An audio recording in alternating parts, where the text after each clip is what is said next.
अब खालिद साहब, जिस तरह हमने देखा है कि जो उनके रिटायर्ड अमरीकी कर्नल हैं डैनियल डेविस, उनकी जानिब से फॉक्स को इंटरव्यू में बड़ी गहरी बात की गई है। वो ये कह रहे हैं कि जो ईरानी मिसाइल हैं उनका सामना नहीं कर सकते हमारे फौजी, और हमारे फौजियों को बड़ी आसानी से, यानी अमेरिकन फौजियों को बड़ी आसानी से वो हदफ बना सकते हैं। और वो इशारा दे रहे हैं कि किस तरह से उन्होंने आयरन डोम के साथ तबाही मचाई है, वो पूरी दुनिया देख चुकी है। तो ये यकीनी तौर पर एक बहुत वाज़ेह स्टेटमेंट है, स्ट्रॉन्ग स्टेटमेंट है, जिससे हमें नज़र आता है कि ईरान को भी हल्का ना लिया जाए। और आगे आने वाले दिनों में इस पर भी ज़रा तबसरा कीजिएगा कि क्या देख रहे हैं आप कि ये मामला अब कहां जाएगा। देखिए मालूम कि एक साई ऑपरेशन, जैसे मैं कह रहा था कि ये साइकोलॉजिकल ऑपरेशंस का हिस्सा भी हो सकता है। अच्छा, देखिए जब जितनी जंगें पहले हुई हैं वो एक मिलिट्री फ्रंट पर लड़ी जाती हैं कि इंफॉर्मेशन और मिस इंफॉर्मेशन पर लड़ी जाती है। मैं आपको क्विक, निशाम साहब बहुत ज्यादा मुझसे जानते होंगे कि जो गल्फ वॉर हुई थी सद्दाम हुसैन के खिलाफ, आप जरा नोट करें कि आप उन जमाने की सारे बड़े चैनल्स की रिकॉर्डिंग्स निकाल लें। सबने ये कहा था कि ये मॉन्स्टर है इस एरिया में, ये जिनी है, ये इसको कंट्रोल करना बड़ा जरूरी है और इसके weapons of mass destruction 40 minute में वाशिंगटन पहुंच जाएंगे। आप सारी रिकॉर्डिंग निकाल लें। ये उस वक्त कहा जाता था, यानी मॉन्स्टर बनाया जाता है पहले, और उसके बाद जमीन पर क्या देखा, एयर पावर ने आकर मैसिव कारपेटिंग बॉम्बिंग की, और जो एलाइड फोर्सेस थी वो 100 घंटे के अंदर इराक पहुंच गई, 100 घंटे के अंदर। और अगर उन दिनों में चैनल्स आप उठाकर देखें तो वो कह रहे थे कि ये 4th लार्जेस्ट एयरफोर्स है और 5th लार्जेस्ट आर्मी है और पता नहीं 6th लार्जेस्ट नेवी है, यानी पहले वो जिनी बनाते हैं। अभी इसराइल भी ये चाह रहा है, इसराइल ये चाह रहा है कि सीज फायर अगर हो भी जाए तो मैं अमेरिका को और फर्स्ट वर्ल्ड को ये रियलाइज कराऊं कि ये तो वेपन्स आपने मुझे इतने अच्छे नहीं दिए थे, मुझे तो अभी और बहुत कुछ चाहिए, मुझे डुप्लीकेशन चाहिए, मुझे एश्योरेंस चाहिए, डिग्री ऑफ एश्योरेंस चाहिए।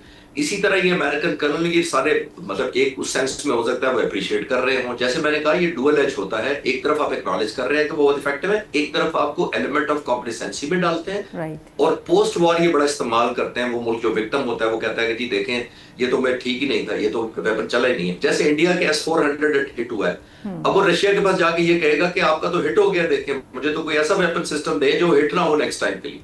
तो ये बार्गेनिंग टूल भी बाद में इस्तेमाल होता है। तो ये हमें दोनों को एलिमेंट को तजिया इसी ज़हन में रखना चाहिए कि ये जरूरी नहीं है कि वो एक्नॉलेज कर रहे हैं उसका। और आपने अभी कहा कि अमेरिका को कहा है कि नेक्स्ट बॉम्बिंग या टारगेट न्यूयॉर्क भी हो सकता है, तो जिसका मतलब है वो एलिमेंट ऑफ इनसिक्योरिटी अमेरिकन के ज़हन में भी पैदा कर रहे हैं, उनकी लीडरशिप में भी कर रहे हैं, और उनको ये कह रहे हैं कि आप जितनी जल्दी हो सकता है वो जंप इन करें इस जंग के अंदर, ताकि आप स्टेक होल्डर ज्यादा बड़े बन जाए। देखिए इस वक्त ना सिर्फ मिलिट्री फ्रंट पर जंग जारी है, बल्कि बहुत ज्यादा ये चली गई है साई ऑपरेशन, इसको कहते हैं साइकोलॉजिकल ऑपरेशंस, यानी ये इस माइंडसेट को एक दूसरे को इफेक्ट करने और डिग्रेड करने पर नौबत आ गई है। अनफॉर्चुनेट पार्ट यही है कि सिर्फ पॉलिटिकल लीडरशिप इसराइल और ईरान की आपस में नहीं कर रही, बड़े बड़े सुपर पावर्स, और खासतौर पे आपने देखा होगा कि अमेरिका जो बैक कर रहा है इसराइल को, वो भी बयानात ऐसे आ रहे हैं जिससे कशीदगी भी बढ़ती है और सेंस ऑफ इनसिक्योरिटी एक दूसरे के लोगों के जहनों में बढ़ाने की कोशिश की जा रही है। सिर्फ बयानात की हद तक नहीं है। आपने नोट किया होगा इजरायली प्राइम मिनिस्टर ने कल कहा था कि जल्द हमारे जहाज तेहरान पर उड़ रहे होंगे, और फिर कहा गया कि तेहरान के लोग खाली कर दे शहर अब तक हम हिट करेंगे। ईरान ने भी ये रेसिप्रोकेट किया। ये बेसिकली होती है विल टू फाइट खत्म करने की, आपकी डिटर्मिनेशन खत्म करने की। उससे भी ज्यादा सीरियस ऐलान जो जिसका नोटिस दुनिया को लेना चाहिए वो था कि लीडर को एलिमिनेट करने का। उन्होंने कहा कि हम उनके रूहानी पासवान जो हैं उनको भी हिट करेंगे। ये मॉरल ग्राउंड पे नहीं होता। अब एथिक्स की कोई जंग इसमें नजर नहीं आ रही मोरालिटी की, आमतौर पे मिलिट्री फ्रंट पर ही लड़ी जाती है। लीडरशिप को एलिमिनेट करने की एक एलिमेंट ऑफ खौफ जिसको कहते हैं, जो स्केयर पैदा करने की एक कोशिश है लोगों के जहनों में, वो सरेंडर कर दें।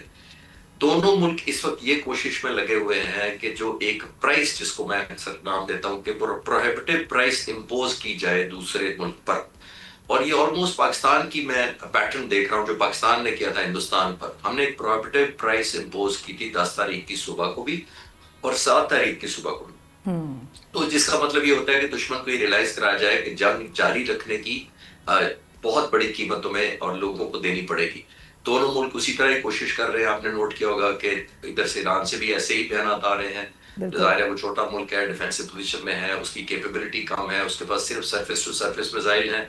जिस एनवायरनमेंट पे मिसाइल पहुंच रहे हैं इसराइल को, वो बहुत बड़ी कामयाबी इस सेंस में मिलिट्री गिनता हूँ कि रास्ते में जो इंटरसेप्शन हो रही है इराक और जॉर्डन के ऊपर से, अगर स्पेस से जो यूज होती है ड्रोन्स के लिए, वो भी वहां भी इंटरसेप्ट किए जा रहे हैं। अमेरिकन एयरक्राफ्ट कैरियर है जो समुद्र में खड़ा हुआ है, उसके पास भी कैपेबिलिटी है बैलिस्टिक और ड्रोन मिसाइल को इंटरसेप्ट करने की, वो भी इनको टारगेट कर रहा है। इनके बावजूद अगर ये मिसाइल पहुंच रहे हैं और आप नोट कीजिएगा कि इजराइल की नो डाउट मिलिट्री माइट बहुत ज्यादा है, लेकिन इजराइल की एक डिफिकल्टी भी है। इजराइल की डिफिकल्टी ये है कि इजराइल से ईरान 70 गुना बड़ा है रकबे के लिहाज से, और अंडरस्टैंडिंग और सिंपल करने के लिए पाकिस्तान से 40 गुना छोटा है, इतना छोटा मुल्क है। और ज्यादा अंदाजे के लिए मैं बताता चलूं कि केपीके का चौथा हिस्सा है हमारे पाकिस्तान के खैबर पख्तूनख्वा का चौथा हिस्सा ज्योग्राफियाई रकबा है उसका, जिसका मतलब ये है कि ये इजराइल के डिसएडवांटेज में जाती है। आपने नोट किया होगा जो ड्रोन फायर हो रहे हैं वो अगर 100-150 रोज मारते हैं, मुझे नहीं आइडिया कितने परसेंट पहुंचते हैं, लेकिन अगर मैं कहता हूँ 30-40% भी पहुंच जाते हो, 25% भी पहुंच जाते हो, तो इतनी छोटी रकबे के अंदर 1 करोड़ पॉपुलेशन को आपने 5वें दिन टेंशन पे रखा। सब्सक्राइब करें और बेल दबाएं ताकि कोई खबर रह न जाए।